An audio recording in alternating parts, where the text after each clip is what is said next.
안녕하세요. 반갑습니다. 10만시간 연구에서 여러분들이 알고 있는 영어 지식을 실제 영어 회화에 적용하여 사용할 수 있게 해드리는 비법을 가르쳐드리는 10만시간 영어 채널입니다. 오늘은 지난 시간 could, would 편에 이은 두 번째 시간으로 원어민처럼 근본 의미로 과거형 조동사의 might, should를 실제 회화에 적용하여 사용할 수 있는 방법에 대해서 강의하도록 하겠습니다. 과거 형태 조동사의 근본 의미, 현재 시제에서 가장 격식 있는 허락을 표현할 때, 두 번째, 현재 시제에서 가장 낮은 추측성을 나타낼 때 바로 might를 사용하게 되는 것입니다. might는 이렇게 사용한다. 이렇게 공부하시면 안 되고요. 이런 근본 의미를 내가 말하고 싶을 때 뭐가 필요하지? might가 필요하다. 이런 식으로 문법을 공부하셔야지만 실제 영어 회화에 적용하실 수 있게 되는 것입니다. 두 번째, 현재 시제에서 충고적 의무를 나타내고 싶을 때, 두 번째, 현재 시제에서 가능성이 높은 추측을 말하고 싶을 때, 그때 바로 should라는 과거형 조동사를 쓰게 되는 것입니다. 과거형 조동사니까 과거 시를 나타낸다라고 우리는 생각할 수 있는데, 형태가 과거처럼 생겼다는 소리, 이게 꼭 과거를 나타내지는 않습니다. 과거를 나타낼 수도 있고 현재를 나타낼 수도 있게 되는 것입니다. 1번 might, 내가 해도 좋다는 표현을 하고 싶어요. 즉 매우 정중하게 허락을 구할 때는 might를 사용합니다. 한글 뜻 해도 좋다, 이 해도 좋다나 이 해도 좋다나 한국말 뜻은 별 차이가 없습니다. 하지만 정중하게 허락을 구할 때는 may를 사용합니다. 즉 might가 may보다는 더 정중한 겁니다. 첫 번째 예를 들어보면 TV 틀어도 될까요? 정중한 거잖아요. 그래서 이걸 요청을 하는데 정중하게 표현하고 싶으면 May I turn on the TV? 이렇게 하실 수 있습니다. 그럼 여러분들이 궁금하신 게 might는 더 정중한 거니까 might를 쓸 수도 있지 않느냐? 이렇게 Might I turn on the TV? 라고 문법적으로는 가능한데 실제로 이렇게 might를 너무 격식적인 옛날 표현이기 때문에 이렇게 might는 사용하지 않고 may만으로도 충분히 정중한 표현이 되는 것입니다. 편하게 요청하고 싶을 때 그때는 can을 쓰게 되는 것입니다. 그러면 이 might를 아예 안 쓰나요? 씁니다. 자, 보면 빵 좀 더 먹어도 될는지요? 내가 TV 틀어도 돼? 이렇게 물어보는 것을 직접 의문이라고, 간접적으로 돌려서 물어보면 간접 의문이라고 하는데, 이런 간접 의문에서는 may보다 더 격식을 차리고 싶을 때는 might를 쓸 수 있습니다. 내가 빵 좀 더 먹어도 될는지요? 뭔가 좀 격식을 차린 느낌이 났죠? 그럴 때는 될는지요가 한국말로 풀었으면 나는 궁금하다. I wonder if I might have. 내가 먹어도 될런지. 뭐를? A little more bread. 약간의 더 빵을. 이런 평소문에서는 더 격식을 차리고 싶으시면 might까지 쓰실 수 있습니다. 두 번째, 일지도 모른다라고 표현하고 싶을 때는 이게 생긴 게 과거형처럼 생겼다고 과거의 뜻이 아닙니다. 현재나 미래에 일어날 가능성이 매우 낮은 추측을 하고 싶을 때는 might를 사용합니다. 확률상을 보면 가장 낮은 추측이고요. 확률상 20% 이하입니다. 뭐뭐일지도 모른다. 한국말은 똑같죠? 즉 현재나 미래에 일어날 가능성이 여긴 매우 낮다면 낮은 추측을 할 때 약 30% 이상, 즉 상대적으로 더 낮은 게 might, 그보다 높은 게 may. 하지만 둘 다 낮은 편에 속합니다. 한국말은 이건 일지도 모른다고, 이거는 혹시 뭐뭐일지도 모른다라는 표현이라고 할 수 있는데 실제로 표현할 때는 똑같이 표현하기 때문에 한국말에 일지도 모른다고 하면 may가 될 수도 있고 might가 될 수도 있습니다. 하지만 스피킹은 내가 하는 거니까 내가 아주 낮게 하고 싶으면 might 쓰시면 되고요. 그보다 좀 더 높이 하고 싶으면 may를 선택하시면 되는 것입니다. 나는 내일 서울에 갈지도 모른다. 추측이고 추측성이 높게 느껴지잖아요. 왜 근거가 하나도 없으니까. 그럼 낮겠죠. 그러면 may 아닌 might입니다. 그럼 선생님이 may인지 might인지 어떻게 알아요? 아무도 모릅니다. 이건 둘 중에 하나 화자만 선택할 수 있게 되는 것입니다. 여기서는 I may go to school tomorrow. 나는 갈지도 모릅니다. 서울에 내일. 내일을 선택한 것입니다. 두 번째, 존이 나와 같이 갈지도 모른다. 이것도 마찬가지로 뭔가 추측의 근거가 하나도 없기 때문에 높지도 않고 중간도 아니고 낮을 겁니다. 그럼 여기서 한국말 똑같기 때문에 may 쓸지 might 쓸지는 본인이 선택하면 됩니다. 그래서 might를 써서 John might come with me. 존이 나와 함께 갈지도 모릅니다. CF, 너는 이번 여름에 캠핑 갈 수 있을 것 같니? 일단 추측인데요. 추측성을 높거나 중간으로 할 만한 근거는 없어요. 그 이번 여름 얘기예요. 아직 멀었어요. 그러면 가장 낮은 추측성이니까 may 아니면 might 써야겠다 생각을 하고 May you go camping this summer? 라고 썼더니 틀렸대요. 선생님, may가 추측성 있다면서요. 왜 안 돼요? 라고 물어보시면 may는요, 허락하다는 의미일 때만 may를 의문문에 쓸 수 있다는 영어의 문법이 있고요. 추측성을 나타내는 may로는 쓸 수 없게 됩니다. might도 당연히 못 쓰고요. may 대신 may 대용어구.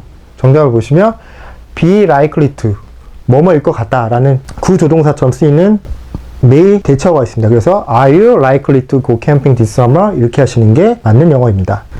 세 번째, 뭐뭐였을 뻔했어. 과거에 대한 추측을 나타내고 싶은 거예요. 뭐뭐였을 뻔했다라고 말하고 싶어요. 과거에 발생할 뻔했던 아주 낮은 추측을 말하고 싶을 때 한국말로는 이렇게 하고 영어로는 might have pp를 쓰게 되는 것입니다. might를 과거에도 내가 가장 낮은 추측을 할 수 있잖아요. 그때 쓰는 게 바로 might have pp를 쓰게 되는 것입니다. 일 텐데 라고 말을 하고 싶어요. 즉 현재 사실을 반대로 내가 가정할 때 아주 낮은 추측을 하고 싶어요. 그럴 때 바로 한국말로는 일 텐데를 영어로는 might를 사용하게 되는 것입니다. 그 다음에 였었을 텐데, 과거 사실을 내가 반대 가정할 때 아주 낮은 추측을 하고 싶어요.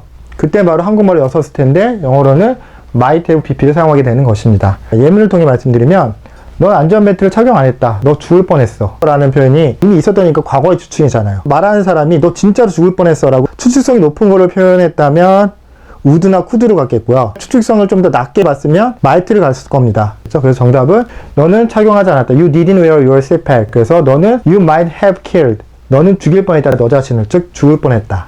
이런 식으로 이 사람은 죽을 뻔했다를 좀 추측성을 가장 낮게 표현한 겁니다. 두 번째, 내가 부탁하면 그가 도와줄지도 모릅니다. 현재 상황의 반대가죠. 가정법이죠. 네가 도와주는 상황이면 도와줄 수도 있다. 그러면 if you asked him, 네가 그를 도와준다면 그가 너를 도와줄 텐데, 도와주면 뭐뭐 할 텐데, 근데 그걸 가능성을 낮게 받겠으니까 might 쓰시면 됩니다. 이 might는 현재형 might입니다. 네가 부탁했다면 그가 도와줬을지도 모른다. 과거에 부탁했었더라면 과거 사실 반대로 가정법에서 그가 도와줬을지도 모른다. 과거에 그렇게 했을 수도 있다.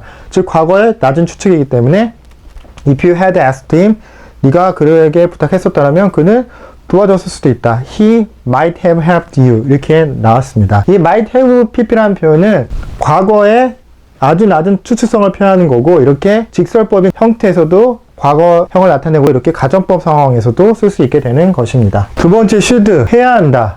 해야 한다 말을 하고 싶어요. 해야 한다 중에서도 충고나 바람직한 의무로 해야 한다고 말을 할 때는 should를 씁니다. 예를 들면 누구나 안전벨트를 매야 한다. 이건 바람직한 의무죠. 이런 표현일 때는 everyone should wear seatbelt, 이런 식으로 should를 사용하게 되는 것입니다. 너는 할아버지께 그런 식으로 말하면 안 된다. 이것도 바람직한 의무이자 충고잖아요. 아, 이때는 should를 써야겠구나. You shouldn't say something. 너는 말해서는 안 된다, 뭔가를. 어떤 뭔가요? Like that. 그와 같은 뭐에게요? 너의 할아버지에게요. 어쩌죠? 한국말로는 되게 간단히 나왔는데 이걸 풀어 쓰시면 영어식 사고로 우리 뭐 해야 되죠?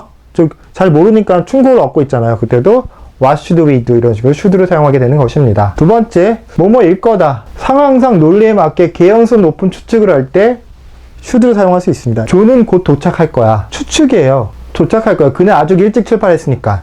단서가 나왔어요. 아주 일찍 출발했으니까 지금쯤 도착할 때가 된 거죠. 상황상 논리에 맞는 근거가 나왔잖아요. 그럴 때는 높은 추측성을 나타내는 must, will, should 중에 하나인데 must는 90%에 해당되기 때문에 너무 추측성이 높아요. 왜냐면 여기 도착 안 할 수도 있잖아요. must 정도 쓰시려면 더 정확한 근거가 있어야 됩니다. 예를 들어서 그가 나한테 5분 전에 온다고 문자 보냈어. 그러니까 곧 올 거야. 이거 정확한 근거잖아요. 그럴 때 must나 will 쪽으로 생각하시면 됩니다. 이때는 John should get here soon, 이런 식으로 should를 쓰게 되는 것입니다. 두 번째, 나는 플로리다에서 겨울을 보낼 거야. 플로리다에서 겨울을 보낼 거예요. 그래서 이 상황적 논리를 봤을 때 확률상 높은 추측이잖아요. I'm spending, 나는 보낼 거야. The winter, 겨울을 in Florida, 플로리다에서. 그래서 that should be nice, 좋을 거야. 이때 꽤 강한 70% 정도의 추측성 should를 쓴 겁니다. 잔이 온다고 문자했으니까 그건 잔일 거야. 친구들이랑 같이 있는데 반드시 문자가 온 거예요. 그래서 좀 이따 똑똑거린 거예요. 추측과 근거가 되게 높아졌죠. 이 정도면 뭐 That must be John 라고 must 추측할 수 있게 되는 것입니다. Because he texted me. 그가 저 문자했거든요. 그가 올 거라고. He was coming. 이런 식으로 추측의 근거에 맞춰서 추측 조동사를 고르시면 되는 것입니다. 세 번째, 했어야 한다. 과거에 했어야 하는데 안 한 것을 후회할 때 우리나라 말로는 했어야 한다라고 하죠. 영어는 어떻게 하느냐? should have pp를 사용합니다. 예를 들어 난 톰에게 오늘 아침에 전화했었어야 했는데 잊어버렸다. 했었어야 되는데 안 한 거죠. 즉 과거 했었어야 했는데 안 했을 때는 should have pp라고 사용합니다. I should have phoned Tom this morning. 나는 전화했었어야 되는데 탐에게 언제? 오늘 아침에. 그러나 I forgot, 안 했다. 이렇게 표현할 수 있습니다. 너는 그 일을 지금쯤은 끝냈어야 했다. 그러니까 네가 어제 그 일을 끝냈었어야 했는데 못 끝냈다는 소리죠. 했었어야 했는데 안 했다. should have pp. You should have finished the work by now. 이렇게 표현할 수 있습니다. 내가 너는 그녀를 바보라고 부르지 말았어야 했다. 하지 말았어야 한다니까 당연히 부정형을 써서 You shouldn't have called her a fool. 이렇게 사용하실 수 있습니다. 조동사의 추측의 정도로 깔끔하게 정리를 해드리겠습니다. 조동사의 추측을 뒷받침하는 근거에 따라 순서를 정하는데 추측을 해줄 만한 근거가 높은 거일수록 이쪽 조동사를 쓰시는 거고요. 추측에 대한 근거가 안 나와 있으면 이쪽 조동사, 그 다음에 약간 애매하게 나왔다 가운데 조동사를 쓰시면 되는 것입니다. 그래서 가장 높은 게 must, 우리나라 말로 뭐뭐에 틀림없다. 그 다음에 will, 일 것이다, 확실한 추측. 그 다음에 should, can, would. 왜 should도요? 논리적으로 추측하는 거니까요. 그 다음에 can, 자기 상황에 근거해서 추측하고 can, 그 다음에 우드, 쿠드로 가면요. 이때부터는 50% 중간보다 조금 떨어지는 겁니다. 그래서 우드, 쿠드.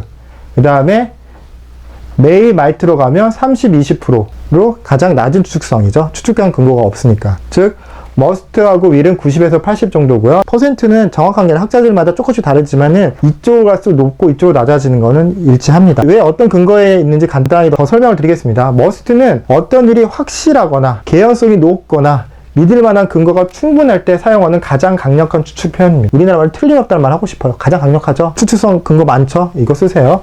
두 번째, 윌은 현재나 미래의 상황에 대한 확신이나 필요성을 인간의 의지의 바탕으로 추측해 머스트 다음으로 강력한 추측의 표현이다. 윌은 강력하긴 한데 사람의 판단에 따라서 달라질 수 있는 가능성이 좀 더 있기 때문에 이거보다 좀 낫다. 이렇게 이해하시면 되고요. 세 번째, should는 정황상 논리에 맞거나 개연성이 높은 일을 언급할 때 사용하는 이것도 강한 편에 속하는 추측 표현입니다. 네 번째, can은 화자가 처해 있는 상황 때문에 어떤 행위를 할 수 있거나 없음을 추측하는 표현입니다.